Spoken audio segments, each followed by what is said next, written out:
Hi, it's Jasmin. You know, that girl who did you know what way before the internet ever existed. Join me and my special guest every week as we talk about anything and everything because nothing is too taboo. So punch your ticket and get on board the Krazy Train with me, Jasmin St. All aboard! Welcome to a brand new episode of Krazy Train Podcast. So my next guest is actually someone that's very interesting. When I think of a few adjectives or a few things to describe her, I would say freaks, fetishes, nerds, and just flat out sexy. So let's welcome to the show, Miss Ryan Keely. I am so excited to have you on my podcast, Ryan, because one thing I think you said, which I do not believe, okay? So I first heard that you got involved in the adult film business behind the scenes. Is that correct? Absolutely. Now, is it true that without porn, you would not be getting laid? Because there's got to be something seriously wrong with that. Yes. Are you serious? I am unfucking dateable. I have no game. I can't tell when people are hitting on me. Apparently when I'm hitting on them, no one realizes it. I'm very shy. It's really bad. It's really bad. And, and when someone shows too much interest in me, I get stranger danger. And I'm like, oh no, run away. So it's not been great. Well, what got you into the films? Was it just being there behind on set and maybe you got like super aroused by it? The guys were hot or something? I don't think they were that hot, but whatever. No, they're not. What got me into porn was into performing in front of the camera was I started working in the industry just out of an interest in human sexuality and like exploring my own desires and interests. And, it started out as just being really interested on the education side of it. Like I loved working in a sex shop and selling sex toys to women and talking to them about learning how to experience their own pleasure. And so I was interested in that. And then slowly I ended up working behind the scenes and working on set, and also working in like distribution I had like a bunch of different, young kid jobs, in various aspects of the industry.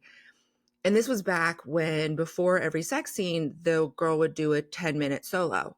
And I got really tired of watching these women fake orgasm because at this time was also in the middle of the second Bush administration where we had completely defunded sex education for children. And there were studies were already starting to show the impacts of no scientific based sex education and then the proliferation of free porn and what that was doing to kids' brains around sexuality. And I thought it was important to, at least in my own way, put out real female orgasm so people knew what that looked like. And then I realized that it was a great way to meet women. And so I did Girl for the first 10 years of my career. Then in 2017, I came back and started taking that dick. But from 2006 to 2012 was when I was most active performing. I did a little bit after that, but not a ton. But 2017 was when I went like hardcore boy girl. That's quite a move. Did you find it extremely gross at first? Like what made you decide to explore the cock? Well, so I started working in the adult industry at 18. I started on camera at 22. I took my hiatus in 2012, which was kind of before the MILF movement. At that point, it wasn't a big category. It wasn't at 28, the few older woman roles I was already getting. And being a girl only performer, I wasn't even getting very many of those because they weren't marketing that. It just we hadn't developed the big data to show that was an interest that people had. So in my mind, my career was over. And I went on to do a bunch of other things during that time period between 2012 and 2017. I worked at a couple of different startups. I worked in casting for reality TV, which was fascinating. I worked for Stan Lee. And then I did a ton of stuff in the nerd sphere. I had a podcast called MILF Said, where I interviewed comic book creators and developers of independent games. a lot of animators, stuff like that, working for Stan Lee. Obviously, I'm going to conventions. I'm interviewing, you know, everyone that you could think of in any sort of niche content genre. And I was trying really hard to get on reality TV at that time because I was like, I'm perfect for it. And I kept getting the same feedback, which was, you're too porn, but you're not porn enough. It's like, so you did porn because you did girl, girl, and you've been like naked in magazines. So someone like an ABC is not going to touch you. But because I wasn't a hardcore porn star, it's like, oh, she fooled around with girls. I never quite fit for casting roles in anything. And so I was like, well, I've already done. And so when in 2017, I decided to come back after a variety of things happened. A pretty significant like change in my health happened. So I couldn't have like a normal 9 to 5 anymore. I had to work for a day or two, take some time off, work for a day or two. So porn's perfect for that. And I said, come back. And I was like, well, if I'm going to be labeled a porn star anyway, I might as well make the money and have the fun of doing hardcore. So that was the math there. Might as well go all the way. But you were also Penthouse Pet of the Year runner-up. Is that what it was in 2009? 2011. In 2009, I was Penthouse. I was October Penthouse Pet. October 2009, I was as Penthouse Pet. I was Penthouse Pet of the Year runner-up 2011 due to my outstanding service to the brand. Yeah. Because normally, had I been runner-up, I would have been 2010, but I wasn't. But I had moved to New York. I was writing for the magazine. I wrote a column for Penthouse Forum for, I guess, 4 years, 2010 to 2014. I did a monthly sex advice column for them. I'd done some stuff with MTV, including a short with M. Night Shyamalan and like all of this other stuff that really boosted the Penthouse brand name. And so they decided that for 2011, I was the most qualified to be Pet of the Year runner-up. And then after that, like I said, there wasn't a lot of girl work left. At 28, I was aging out. And so I was like, well, there's nothing else to aim for. So I might as well see what else I can do in this life. Some of us started adult at 28 years old. I'm just saying. Yeah. Some girls. I came back at 32 and I'm 40 and I love my career now. I'm so much happier now than I was in my 20s. There's a lot of things that young models are told, and whether they're right or they're wrong, they get inside your brain and they affect your choices. I remember I had an agent who at 23 told me that I needed to start getting Botox because I was competing with 19-year-old girls. Who the fuck would say that? I'm sorry. Derek Hay. I understand. Go get a boob job. Go get your nose fixed. I totally get that. But Botox. That was just to develop that insecurity for that control. Oh, yeah. I didn't think about that. Wow. Mm-hmm. That's pretty smart. It's smart. It's fucked up, but it's smart. And so, so it doesn't matter when you start porn. As we now know, you can come in at any age and have a successful career if you manage yourself correctly and happen to be lucky and enjoy it. What's interesting is in about 2010 or 2007, I believe, Hustler magazine finally came out with Cougar of the Month. What are your thoughts on this? Like, it didn't seem like people were really jumping to be in that spread or jumping to have that title. Do you think the category MILF has certain connotations that are negative? It can. I think it's weird that there's MILF Performer of the Year and Performer of the Year. But at the same time, that gives performers, twice as many chances to win.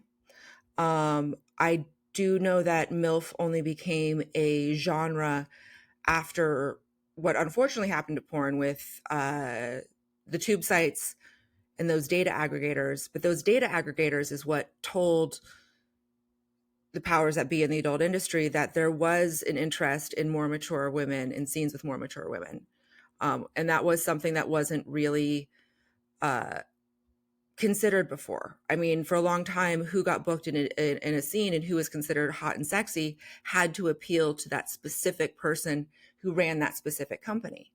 And then all of a sudden it became, no, we have data showing what the consumers are actually purchasing. Because before, there wasn't enough content to even show that there was a trend towards wanting more mature women.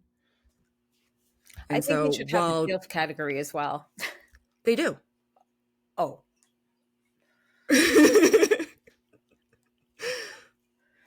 they have a DILF category? Mm-hmm. Not so much in straight porn. I wish I'd like to see it more in straight porn. Also because I'm really tired of throwing around these twinks. And I would love to have sex with someone of my age and experience. That's gonna be it's gonna make a spicier scene in my opinion. But it's huge in gay porn, and I hopefully at some point we'll see it in straight porn, though straight female consumers are a very unreliable customer, statistically speaking. Why do you think that is?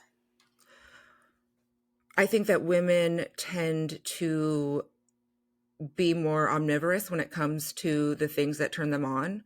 I don't think that they're necessarily every single time that they're jerking off going directly to one site and looking for one thing.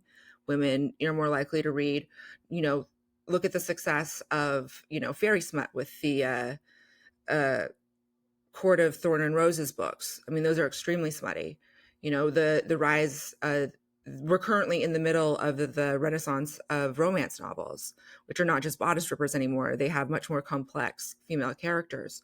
And so that data isn't going to translate into what, the owners of the porn hubs and whatever, the red tubes and whatever the free porn sites are looking at to look at data and trends. That's interesting when you mentioned romance novels, because I always see castings for that, and they want really feminine women. They want the long flowy hair, the big breasted woman. It's the type of stuff you look at when you're a kid. Oh, this looks really cool and really pretty. And like, what was that guy's name? Fabio? Fabio. He was so sexy. Like, he was hot. Like, I thought he was hot for a second, but his nose was what didn't do it for me. Does that sound Was horrible? that before or after the incident with the goose on the roller coaster? A what? A goose? Famously. This is one of my favorite internet stories of all time, and I think it recently just turned 20. Oh, I can't But wait. Fabio was hired for the opening of So Fabio was, in 1999, Fabio was hit in the face by a goose riding a new roller coaster called Apollo's Ride, I want to say, at the New Busch Gardens. And what's even crazier about that incident is that because it was, they had Fabio do the celebrity appearance for the first run of the roller coaster because he's Fabio. He looks like a Greek god, allegedly. But all of the other women in that roller coaster cart with him were dressed in robes, like goddess robes. Uh-huh. And it was a freak accident. There was a goose flying through the air and it hit Fabio right in the face and destroyed his nose. No, it was like that before, actually. It was an Italian nose, but that's a very interesting story. I believe it, by the way. Oh, just Google Fabio nose goose and you see all the pictures. You have a very nerdy side to you. Yes, I like to read. I think it's great. I love the smell of books, by the way. If you had to name one of your favorite authors, it's modern day. If you do read a lot of things that are out there now, who would you say you like? Well, I've been working through the Master and Commander series by Patrick O'Brien. I just started, I guess I didn't just start, I'm on chapter 8.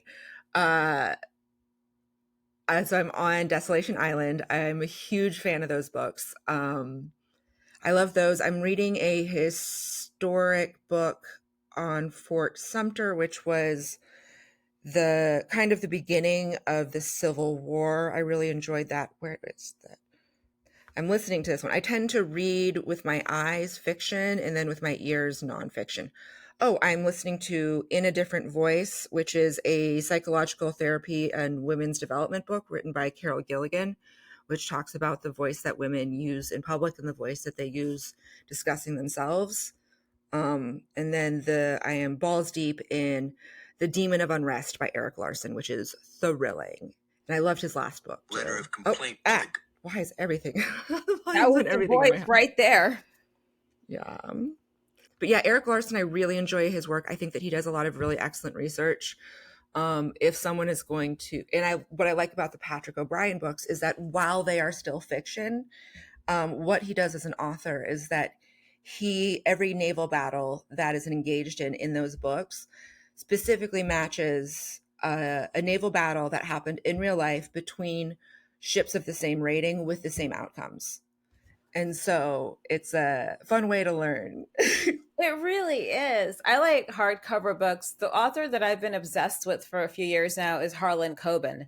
A lot of his books, he's from Asbury Park, New Jersey. He is hot. Like, he is a complete DILF, I have to say. But anyway, his books have been made into Netflix series. Yep. I mean, I think the first the first thing I saw on Netflix of his was it was Michael C. Hall in it, and he had a British accent. He did really well. And I think it was Stay Close, and the other one Oh, so was, these are like thrillers. yeah, The Stranger, psychological thrillers, Think Twice. Amazing. Like, it's really, you should catch up with the stuff on Netflix if you do Netflix now and again. I've been staying away off of TV for a little bit now. I've been TV'd out for like the past few months. I've got to ask you, because you're so smart, and this is not to be judgmental, but most of the girls I see in Eminem's videos are not as cool as you. So what was your experience working in Houdini? I didn't know what the video was for that I was being booked for. I was booked last minute. I was confirmed less than 12 hours before my call time. So my booking did not come from any personal relationship with the artist. It came from doing a favor for a friend, because I was on a 3-week work sprint where I was on day 16. I was only supposed to have 2 days off in this 3 weeks work sprint. And the day that I gave up off was to do a unnamed music video. I didn't know whose music video I was in until he walked on set. No clue. I negotiated a rate, started talking to wardrobe, signed I signed an NDA before I could even do anything. Right. Started talking to wardrobe. So I had no clue what was going on until that day of. It was a trip. It was one of the more surreal days of my life. And obviously, like, I'm kind of tired. I'd been on, it was day 16 of a work sprint. And just with like different projects and different stuff I had going on. And so, I was tired. Obviously, I didn't really get to sleep the night before because, at 10 o'clock at night, I'm dealing with, they can't go out and shop for me because I'm a 38G. So they can't pull wardrobe. My call time's 9 a.m. Where are they going to get wardrobe that fits me? So I have to go through everything that I own and like send them all pictures and get whatever approved. And then I had to like do my spray tan, do my nails, like do all of the hot girl shit. So I'm on like 3 hours of sleep, if that. And then I'm like thrown into hair and makeup. And so they have like 3 different hairdressers working on me at the same time. And they put in 4 bags of hair, including the final bag. They ran out of regular clip and extensions. They put in and removed glue-in hair extensions the same day, which I do not recommend. So I've been like pushed and pulled and like prodded and poked and, and then I'm like on set, and then we're sitting there for a while. They're doing a bunch of tests. They have like the stand-in testing stuff out. I still have no idea what's going on. Because the other model that was in the video with me, Samantha Mack, while I do know her slightly, we were on the other side of this giant bed from each other. We had been we like switched in the makeup room, so there was no chance to like talk to each other. The bed broke while we were on it, and then me being the handy one, I'm like, no, I just repaired my bed. I'm like trying to talk to the set building guys about like where they'd fucked up building the bed. In heels and lingerie, of course. I'm like, let me see that screwdriver. Oh, jeez. And they didn't let me unions. I always forget about that on mainstream. I'm not allowed to touch anything. But yeah, and then it was kind of over so fast, and I was just so tired, and it was really weird. It was so surreal, and I had no idea what was going on. And then he was there, and he was brunette, which was also very confusing. I was like, what? Huh? But he was nice. It was chill. That's good to know. I guess maybe I was just never really a fan for some reason. I don't know. I mean, I did tease him a bunch, and I think that Oh. really diffused the tension. Are you looking for a safe way to bet online where there is something for everyone, including yourself? Then go to betonline.ag, where I am sure you will find something. Don't forget, it's betonline.ag for the most variety and the safest way to bet online. You know, like any sort of like celebrity vibe. Like as soon as he walked in, I negged him. I didn't do it on purpose, but I'm kind of a smartass when I'm sleepy. And so from there, I was just sitting there, just like making jokes with the other model and like teasing him. And so, and he was a great sport about it. She helped him figure out wardrobe, figure out this glove issue that was happening because she does like motorcycle stunts, and they're having issues with one of his gloves. And so, yeah, it ended up just being like nice and collaborative for the little bit of time we worked together. I'm glad you had a I don't good know. That's experience with it. I think that's great. Oh, and that TV show was Safe. That was the name of it, Safe by Harlan Coben. If you get a chance, pick up the book and then watch it on Netflix. Mhm. But that was my Yeah, I've introduction to seen. him. That's a really good I think show. I've seen the trailers on Netflix. Yeah, he's a genius. But I'm glad you had a good experience though with Eminem. I want to meet Harlan Coben. Like that's on my list to do. Not like in the movie Misery, not like that type of way. If you saw Misery, if you're familiar with that. Oh, I seen and read it. Yeah, no, I think that Yeah, you should it's a definitely meet creepy, him that creepy way. story. That's what writer groupies do. I'm sure I you have think your that set of groupies. he'd probably be happier to have you tie him to the bed than Kathy Bates. I'm just saying. Look, if I tied Harlan Coben to the bed, my God, the things I would do to that man. See, Kathy Bates missed her chance. You know, she I didn't do the know. trapping a writer right. I'm telling you, but I wouldn't like cut his legs or smash some, whatever craziness she did. And I'd have to let him go at some point because he has to do his next masterpiece and cast me in one of his films. So what was it like working with Stan Lee? And that's amazing, by the way. He is a legend. He, Were you scared? no, Okay. no, I'm only scared of pretty women. Men don't scare me. Okay, that's reasonable enough. Yeah, men don't scare me. But Stan was, so I had met Stan several times before I was working for him. I had a friend that worked at the company in the new media department. And so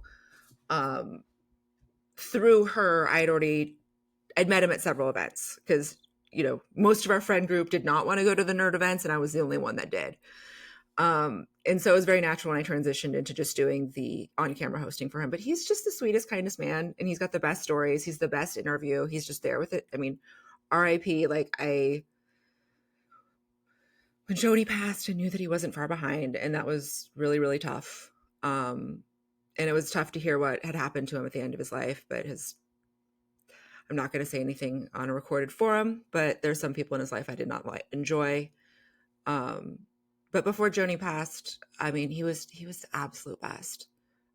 So kind, so funny, and flirty, but never in a dirty way, which was fun and made us, you know, great dinner. I mean, we went to the Catalina Film Festival as a company, as a group with like, you know, maybe about 5 or 6 other people. And so like, I'm there and I'm at like a dinner party with Stan, and I'm there and at this like private event. I get to hang out with him, and he's just such a great person.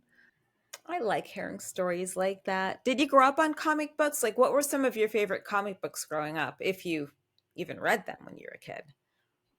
So I grew up very poor. Okay.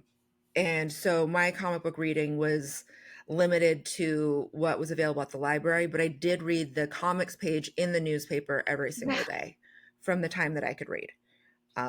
So I grew up on all that. And the first thing that I started spending money on is when I started in the adult industry, it was comic books. It's because for the first time in my life, I had money to spend, I had money to spend, I've always kept my expenses pretty low. And, I'm going to tilt my camera, but behind me, you'll see I have comic book racks. And then if we tilt behind me the other way, I've got a rotating rack of comic books. I've kind of been in a tough spot with comic books because my favorite genre was post-apocalyptic dystopian futures. Mhm. And after going into COVID, that wasn't as much as a fun fantasy as it used to be. No, I didn't. So my Warren Ellis, Garth Ennis, Tank Girl stuff was a little bit less exciting. And so since then, I've been reading a lot more history and a lot more romance, and really been drilling down onto a lot of interior design. Actually, has kind of been my new Isn't that fun? thing. It's a lot of fun, actually. But I like that. yeah, but I'll come back to comics. I'm just waiting for the right series to loop me back in. I still always go. I still always look at. And I was recently. I mean, I've been in several. There was one recently that I was a reference model for Alan Amato, one of his imprints. So I just did some stuff with that, which was cool. But I'm not like a character in it. I'm just used as a reference model. I love stuff like that. That's cool. Yeah. Oh, that's the best part about this job is that like I have, my favorite part of being about an adult and being willing to just pose for people is that I'll somehow tangentially be involved with something super, super cool that there's no way in a million years that I'm qualified to do. And all of a sudden I'm like, yeah, I was in this thing. I did that. And I'm just really grateful. I remember seeing heavy metal comics when I was a kid. I always wanted to be in one. Then years later, yes. I got to be on like 2 covers, which was cool. Yeah, it was so much fun. Lorenzo drew me, and it's weird. What? Like you see, like the big red wings. I'm like, I didn't have red wings on, but I had thigh-high red boots on. I didn't have red gloves. So it's just amazing how everything's done in that process. And the other one he painted of me, he did quite a few because I'm in one of the calendars. That's so cool. Alice That's in so Wonderland, cool. Off with Her Head. So I was like the dark-haired Alice in Wonderland with the Queen's head. And I didn't have a dress on or anything when he shot me once again, but he was a lot of fun to work with. Like, that's a cool niche. So I'm like, all right, check. I've done that. Great. Good to go. Yeah. Next. But it's a fun thing. I grew up reading Betty and Veronica, and I think love Betty and Veronica. Yeah, I used to write to them. I get annoyed when people tell me it's the same face, but Betty has short blonde hair, Veronica has long dark hair. It's like they don't have the same face. One of them had the nose is different, I think, on Veronica than it is on Betty, or maybe I'm just making this up because I just I want to think that. So speaking of nerdy stuff, your podcast. Okay. So you have this amazing podcast, I Seduce the Dragon. Okay. And that's typically, I feel like you're seducing more than a dragon when you hop on that. Why did you come up with a D&D based podcast? And how does this work? Like, I just saw the trailer. Do you guys role play? I mean, what are you doing? So this again started in COVID during lockdown. Some friends of friends invited me to join playing a D&D game. I had never really played before. I was more of a magic person. ADHD, magic's better. It's like a 30-minute game as opposed to going on 3 years at this point. And so because we were playing remotely and because 2 of the women that I play with work in sound, we were recording our sessions and then cutting them down into just like the plot points just for like notes, just so we would have like, something to reference, like what did we do last game in case it'd been like 3 weeks or 4 weeks since we got a chance to all get together and play, because it's 5 grown women with busy careers. So it's not, it's not our whole life. And so we were recording it and, we noticed that the people in our life enjoyed listening to the breakdowns. And we're like, oh, well, maybe we should start thinking about releasing this for a wider audience. And I wanted to make sure that if we were going to do a D&D podcast, it was going to be something that would be accessible to people that don't play D&D. Because as someone that doesn't play D&D, coming into a D&D podcast or coming into a D&D game is really intimidating. And a lot of times I'd listen to other D&D podcasts and I had no idea what was going on. And so in this game, we are role playing as characters. And so we pick these characters and we develop them. And we are playing through a module called Rime of the Frost Maiden, which is an existing D&D module that has, it has a created universe and quests for us to go on. So our dungeon master does not have to come up with those off the top. So we're playing within that. But in that, we're creating up our characters on the fly. And we have a couple of newer players. So what we did with the podcast is that we keep it so we have just the action parts of what our characters are doing, and we cut out a lot of the us arguing about which would be the right spell, really getting into the nitty-gritty of game mechanics. And even for season 1, we released our regular episode, but then we have what we call a clippy episode, where throughout the podcast, if someone pops in with, if we use a term like, so and so is a rogue. D&D clippy pops in as like a rogue is, and then just describes a rogue, Okay, or good. rolling for advantage is. And so we started with those with season 1. So if you're just curious, if you want to just hear 5 hilarious women make a lot of jokes and go on an adventure as characters, you can jump in, and we have an entry point for you. So you don't have to be a fan of the genre at all. If you just like 5 smartass women having a great time together, that sounds like fun, a place you'd want to be. We made it so you can join us. And that's what we want to do. And so we did that. So season 1's done. And to help people visualize our characters more, we created little animations. Sadly, we can't afford to animate full episodes, but some of the more fun plot points from the season 1 episodes we have as little animations on both TikTok. It's ISTD Pod, and on Instagram, ISTD Pod. And we're also now we're going to be on YouTube, because season 2, in addition to creating those animatics of our characters, we are going to be showing our faces just like this and in a Zoom. But yeah, it's edited down. We do an entire soundscape, so it's very immersive sound wise. Like I said, 2 of the women work in sound. So it's really special, and it's not 3 hours like most D&D games or some podcasts. It's usually a tight 60, sometimes a 50. I can't sit past like 2 hours on a podcast, and I've had guests that went on for like 3 hours once. One guy went on to nearly 4. I was starting to drink at that point because he was crying. That's the Joe Rogan model. That's you want someone there for 3 hours. I didn't make him cry. I didn't make him cry. This is before my producer came on board. But I'm going to try your podcast out one night. It's very nerdy and intricate. I have yet try the clippy episode. Episode 1, the clippy version is where you want to start, because that has the explainers. And if you don't like it, it's not for everybody. And I'll just appreciate you trying. Yeah, I mean, that's the whole point of it. And, I feel like with YouTube, like before, my podcast used to be strictly audio, and a fan came up to me at an event, because I still do the wrestling thing. And which is so cool. And I have been trying to not ask you questions about this, because this is your podcast and you're interviewing me.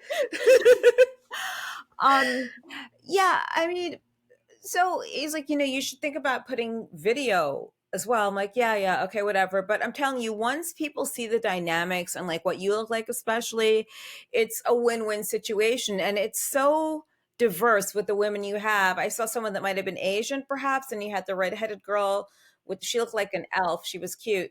And I think we've got a rocket scientist, a lawyer, and a porn star. It's any way you slice it, that's an interesting. Yeah, she works at NASA. I don't think she's working on the containment module anymore, but she was our last line of defense for specimens that were coming back from Mars. But I think she's on a different project. Whoa. I'm sorry. Yeah. Moon monsters? Like alien moon monsters? No. Like samples, like from like, just like, when they get samples, it's like rock. Or like. I thought she was like meeting like aliens. But who knows what's on the. No. It's so when we send things into space, if there's a possibility to send samples back to Earth, they like to do that. So we already have the rovers up on Mars taking samples. So eventually we want to be able to find a way to send those samples back here to Earth so we can analyze them and learn from them. Those samples will need to be in some sort of container that can withstand coming through the Earth's atmosphere and be contained, so whatever's in them doesn't get released into our environment without vetting that it is safe. So that's what a containment module would be. So no aliens in it, thank God. That we know of. One can hope. They're not going to tell us anyway now, are they? Well, they might with all the Senate hearings that are coming out. I strongly suspect that we're going to be seeing some. I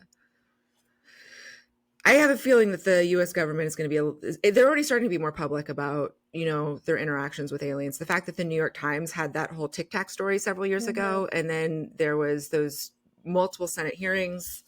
I don't know what's out there. I can't wait to find out. I can't wait either. I mean, that's going to be a lot of fun to find out. And the other thing that I really am a huge fan of is Taschen, the books. So Love you're Taschen. in the Big Book of Legs, Taschen. I'm not in. I'm You're on. not. I'm the cover model for the Big Oh, Book of Legs. excusez-moi. She's just on the cover. It's no big deal. I'm not in it. I wish I'm not even God. credited. I don't think I'm credited. I wasn't in the earlier editions. Yeah, I don't probably. I got paid $250. Well, they should give you like a batch of free books because back in the day when we were doing the magazines, we got like up to 100 for free, and you'd sell them when you feature dance. Do you feature dance? I did briefly. I had surgery on my shoulder in 2016, and I don't know if I could anymore. Sadly, I think my pole tricking arm is not what it once was. I did feature dance a little bit. I did sell my magazines. I loved feature dancing. I'm actually just now selling my Jackie costumes because I love them from Jackie. Yes, of course. God. I still have my 50s one. I have my Esmeralda one. I still have my nurse outfit and my flamenco dancer. I mean, you're not a feature dancer without a costume from Jackie. Come on. Yeah. That was the thing. Jesus Christ. I think she was in Tucson. So guys listening, Jackie used to make all of our costumes, or she still does. So anytime you've seen me strutting on stage doing my stuff and you always complimented me on my clothes, it was Jackie. Did you ever go to her house before? No, I'm thinking about reaching out to her because I think she still makes costumes and I need a Elvis costume to officiate a wedding coming up. And I'm like, let's take an Elvis costume, but make it entirely out of sequins. And there's only one person you call for that, and that's Jackie. Jackie is the girl. Yeah. She spells her name in a fun way. Gacquie. How do you remember that? I never remember it. And her phone number is 520. Like, I remember a lot of stuff. I speak 5 languages. So it's like one of these things where I can go on a date with someone and they tell me something the second date that if someone wants to mislead me about something they said on the first date, I will catch you in that. I will call you out. And chances are you probably won't call me back. And I don't give a fuck.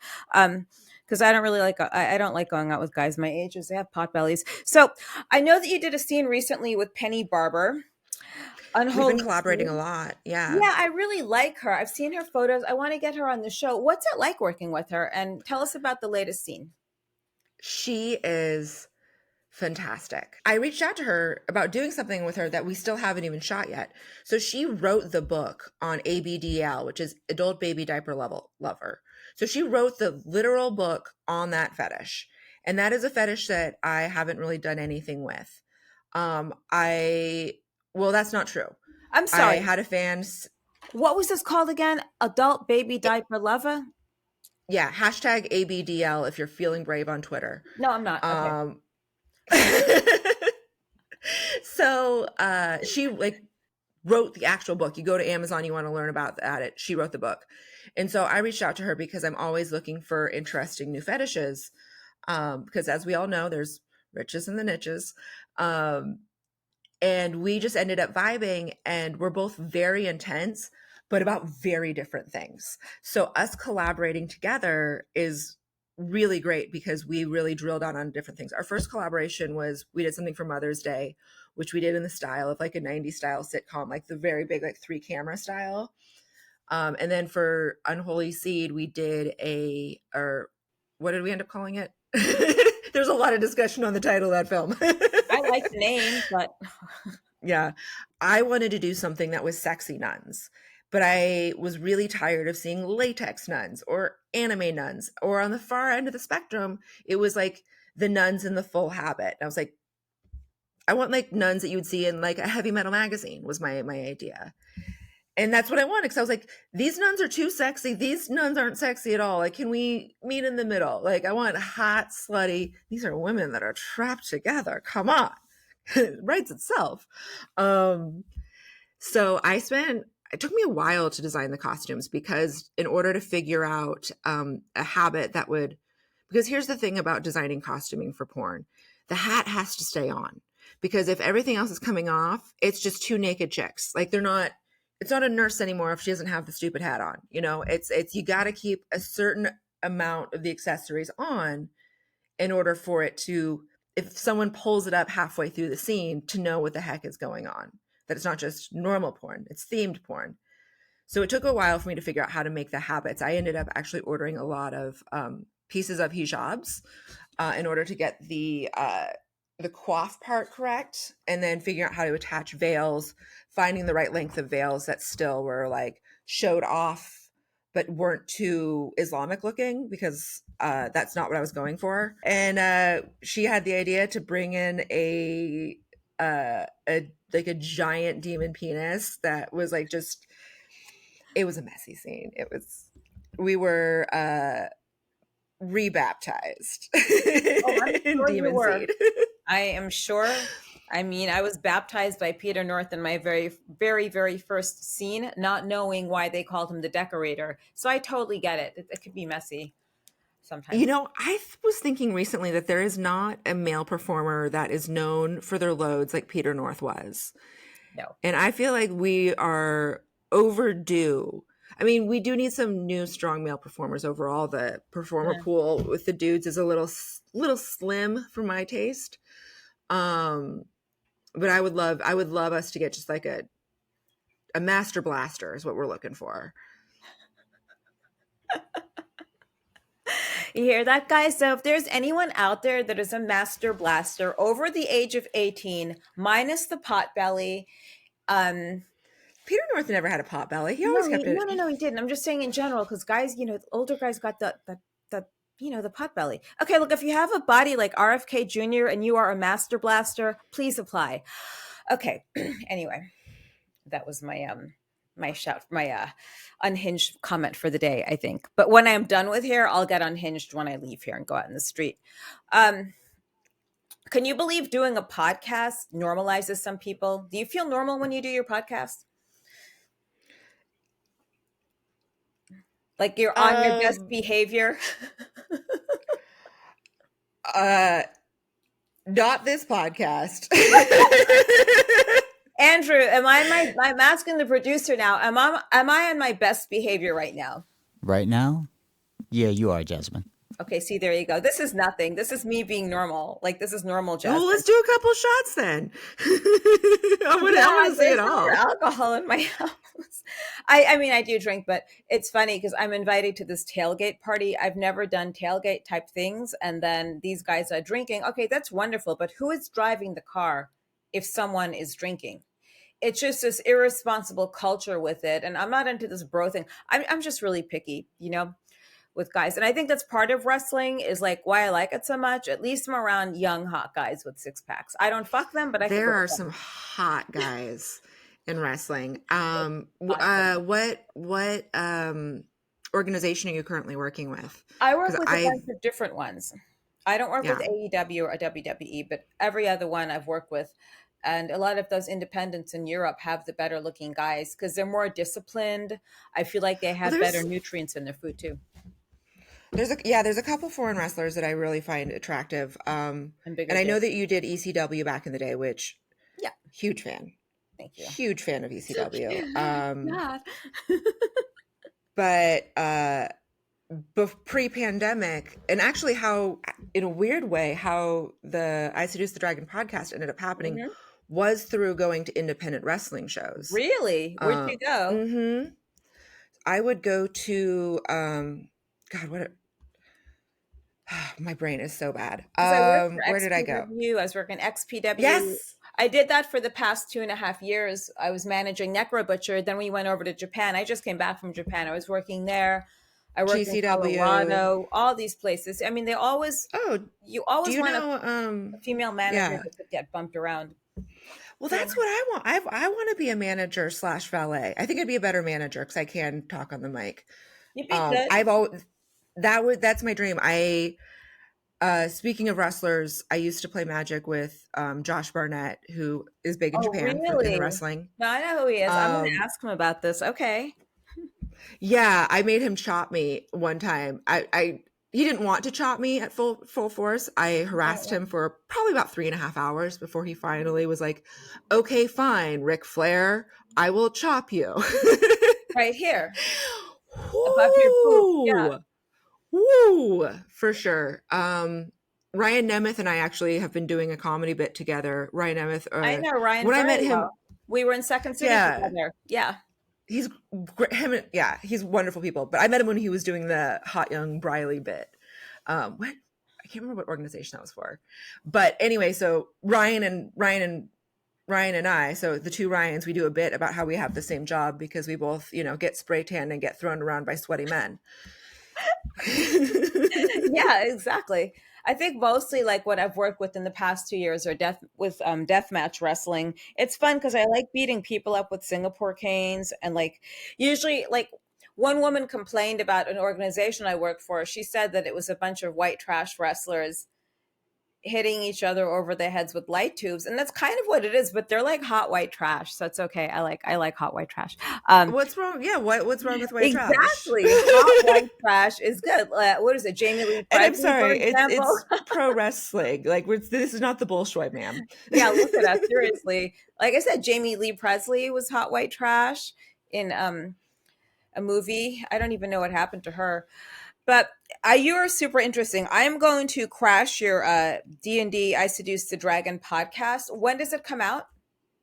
So season 1 is already out on every single podcast platform that exists. I Seduce the Dragon podcast. Season 1 is done. Season 2 launches on Tuesday. So hopefully I'll see you next Tuesday.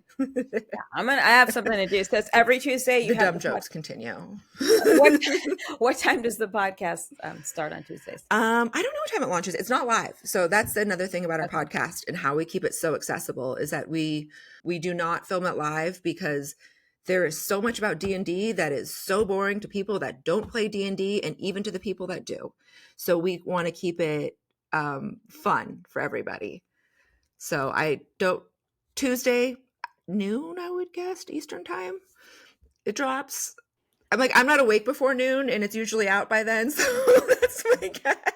My cat keeps me in bed too all the time. I have like a mask. If they're laying on you, you can't go anywhere. You can't. And my blackout mask, I'm blacked out. I don't know if it's daytime or nighttime, but once I'm asleep, it just stays on. It helps my lashes stay fresh, which is super important. So fans want to see you and find you all over the internet. Where would they go? What are your socials? Well, if they want to see me in the biblical sense, the best place is my OnlyFans. RyanKeely.com will take you there, but OnlyFans.com/Ryan Keely, RyanKeely. ISTDpod.com, RyanKeely.com. I'm actually would love to be filming some more customs. So if anyone has any weird kinky ideas, hit me up. Hey man, it's getting dark early. Shit is getting weird. I want some fetish customs to film. That's what I want to do this winter. Send her your fetish request, no matter how crazy or creepy it is. If you want her to bake a cake for you in devil ears in her underwear and then take the underwear off and stuff them in the cake, she will do that for you. So there's no limit to the kink. I'm just not allowed to stuff my panties inside me, according to OnlyFans terms of service. Yeah. But I can put anything in the cake. Hey, there you go. As long as it's not toxic or septic or anything like that. Thanks for joining us today and sit tight. My pleasure.